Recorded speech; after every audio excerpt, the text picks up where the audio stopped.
We're going. Thanks for tuning in to this live broadcast of the Resilient Advisor Show. Today, I'm going to be talking with Jon Dauphiné. If you have questions during this interview and you're watching on Twitter, LinkedIn, YouTube, or Facebook, please go into the comments section. They'll be funneled through to the studio, and I'll post them to Jon. I hope you enjoy this interview. Our mission at Resilient Advisor is to have a significant impact on the retirement crisis by educating and empowering financial advisors to better serve their clients. We bring you industry thought leaders and experts to help you make a difference in the lives of your clients.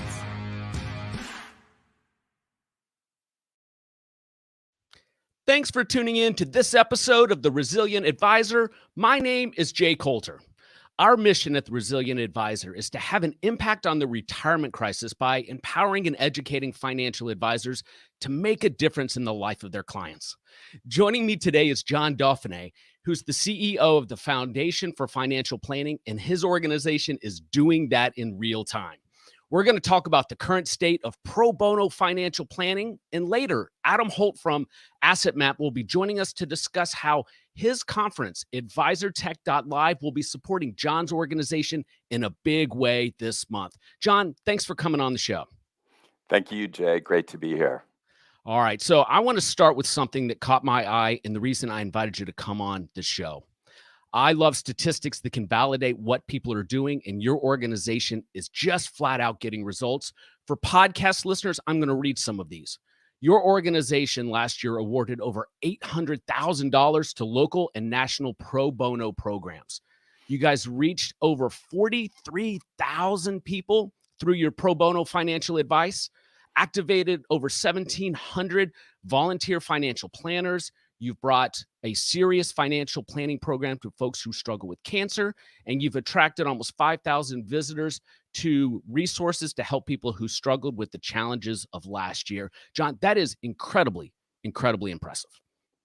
Oh, thank you, Jay. It was an amazing year. It was a challenging year.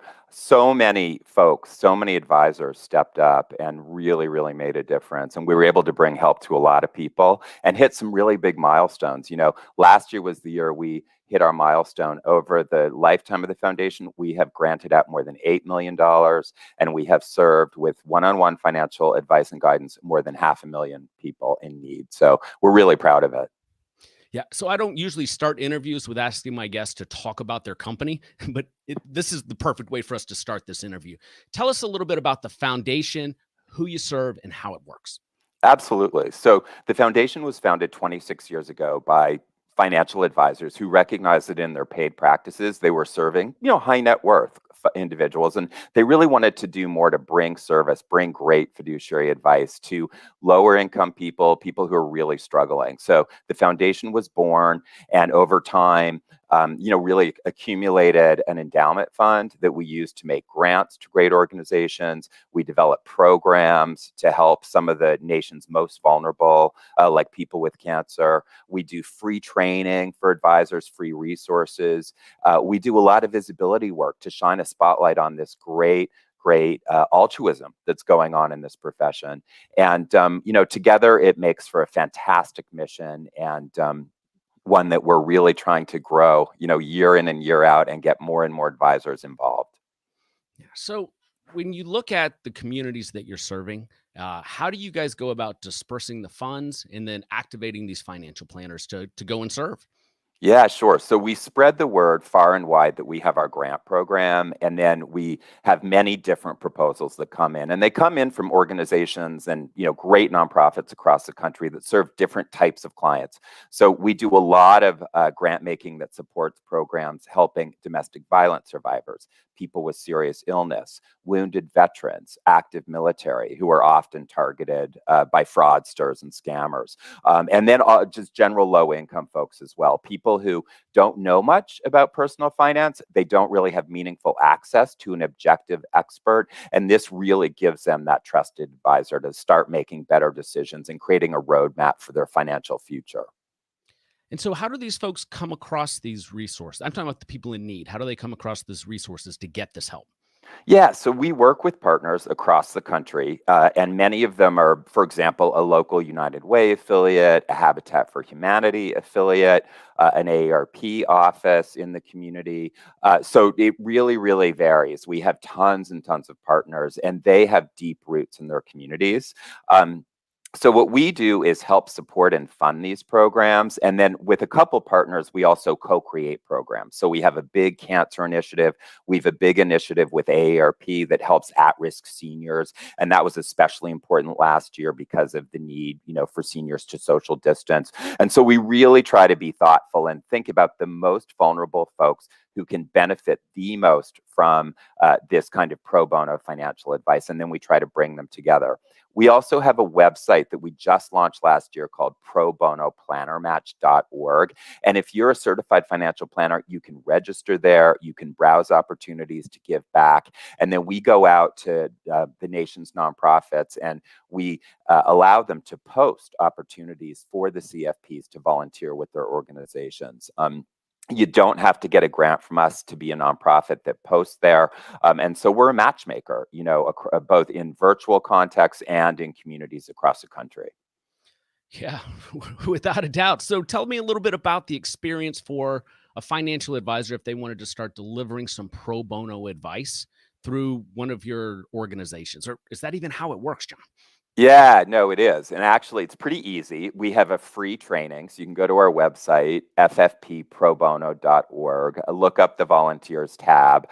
It really talks about how to get involved. We have a free hour-long training. It's online. If you're a CFP, you get a credit.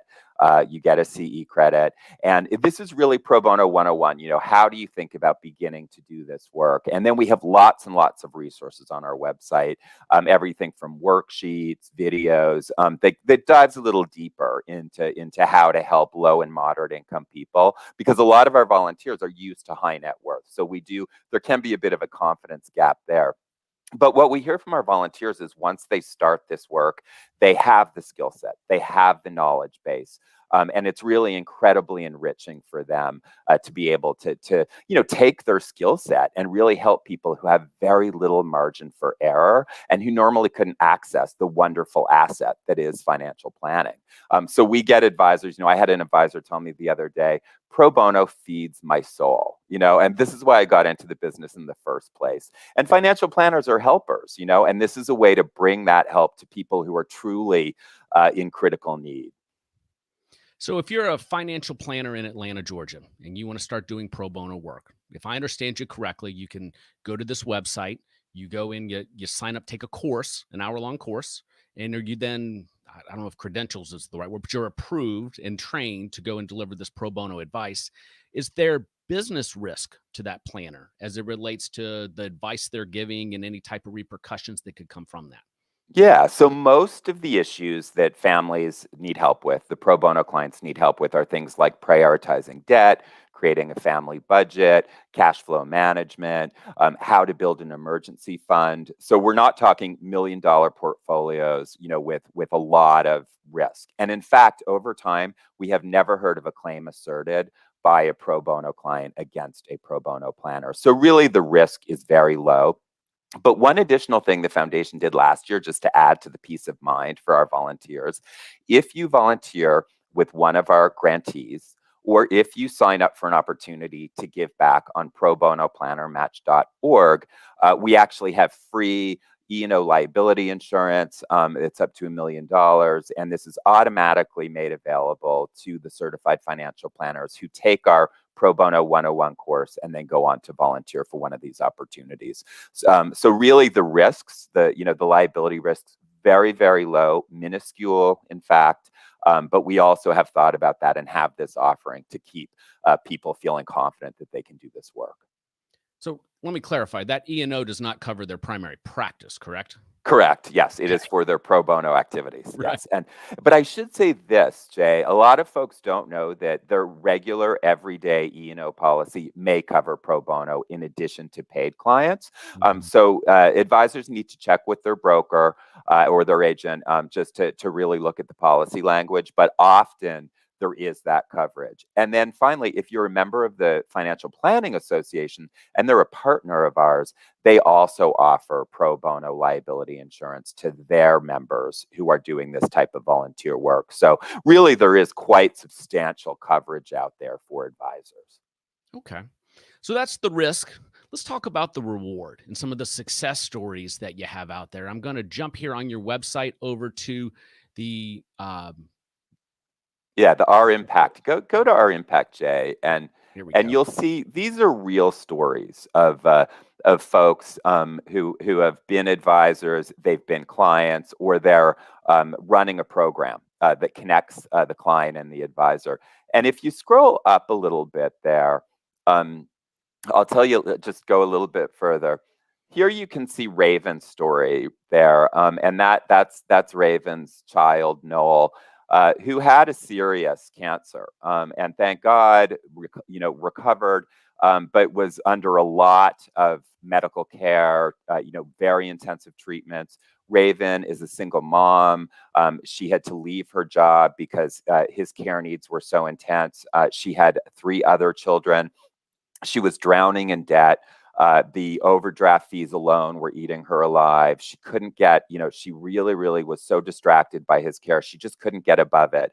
And so her volunteer was wonderful, Robert. And he came in and he really holistically looked at the full picture. He worked very closely with her over a number of months and really helped prioritize spending, debt, thinking about programs she might be eligible for, working with the nonprofit, which in this case was our partner, Family Reach, and really carefully over time getting her out of this debt trap and onto a better, more secure life. And so now that her son Noel is doing much better, she also is doing much better financially. And so when you talk to the advisors that are able to help people that way, again, you hear this was among the most meaningful work I've done, in my practice, whether paid or pro bono, because it really does, come in and shape a life and often improve a life in just profound ways. Yeah, without a doubt. That's a great story. Noel's adorable there in that picture. Lots of great other success stories on the website. And there's lots of ways advisors can help. They can go and volunteer. They could go and donate. And later this month, Adam Holt of Asset Map is putting on a conference that's going to help this organization. I want to bring Adam into the conversation right now. Adam, welcome. Thanks for joining us. Welcome, both of you. Good to see you. So let's take this opportunity here and give you a chance to talk a little bit about AdviceTech.live and what you're going to be doing, and then how that's going to help Jon's organization. Thank you so much, and I appreciate being here. Hello, everybody. Advice Tech Live is a pet project. I think, like most things you'll probably both relate to, you don't realize how big they're going to become until you realize a lot of people have the same concern. So we love what Jon's team is doing and providing an outlet. So most of us who've been financial advice for years, just like you, Jay, I'm a recovering financial planner. I've been in the business for 20 some years. My biggest pain point for a long time has been, we use technology so much in our practices these days. We don't get the insight as to what's coming out. What does the newest tech look like? There are so many different options. I'm used to using the same old legacy tech for years. It's not broken. Let's not fix it. But that means I'm generally ignorant. And so a couple of years ago, given the changes that we all went through with remote experiences, we said, is there a way for us to get insight into what's being built in tech today? So we literally got together 20 CEOs from tech vendors and said, let's put on our own crowdsourced party, not pay to play system, where we're going to literally just get everybody in the industry together to show what they're building. And it became an exciting event last year. And one of the things we realized is that this is a lot of money goes into these events, right? It takes a lot of significant money.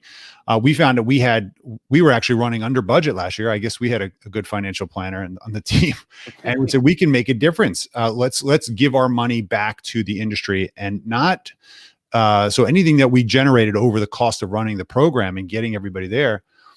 We said, let's give it to our industry specifically. And one of the interesting things about what FFP is doing is we find there's very few organizations in the financial planning community that really focus on the give back opportunity. I think there's a gap here. Last year, we were able to raise about $25,000 for the CFP Board's Diversity and Inclusion Initiative, obviously a very big topic last year specifically.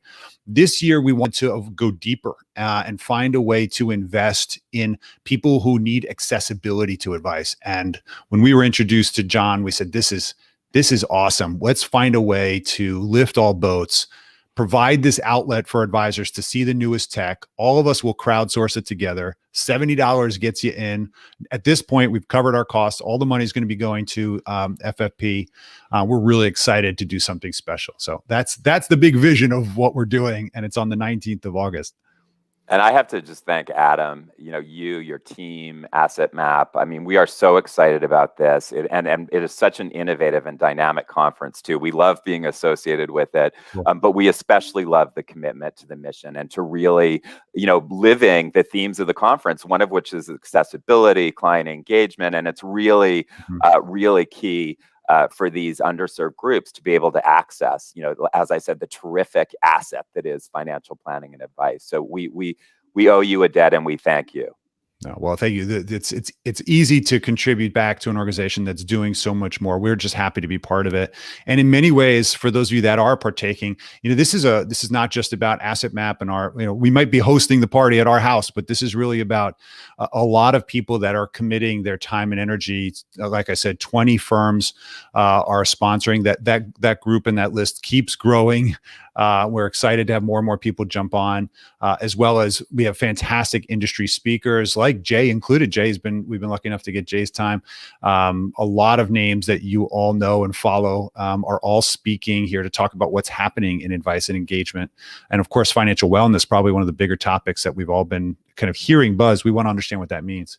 So we're really excited that this is one of the first crowdsourced, non-pay to play, community lift all event, and we hope that everybody participates later this month.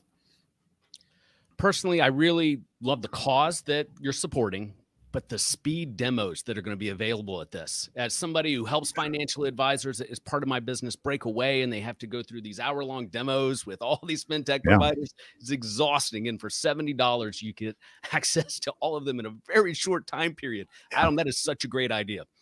Cool. Well, we always joke these days that if you don't have attention deficit disorder, you probably learned it as a competitive intelligence thing. We just focus on the fact that nobody has any time. But I don't know many people who want to throw their masks on these days and get on a plane to go see this stuff. Unfortunately, we had to go to conferences in many ways to go see this tech. We really wanted to bring it back to people's homes. And so that is our attempt. We're doing a lot in a single day event, but hopefully that total immersion will really pay off for some people really interested in seeing what's coming out. And hearing the themes that you guys are going to talk about. Excellent. Gentlemen, I appreciate you coming on to share your stories. Adam, I'm looking forward to Advice Tech Live. For podcast listeners, visit advicetech.live to get your tickets. And to learn more about the Pro Bono Financial Planning Organization, please visit ffpprobono.org. Gentlemen, thanks for coming on. Thanks for all the work you do. Thank you. Take care.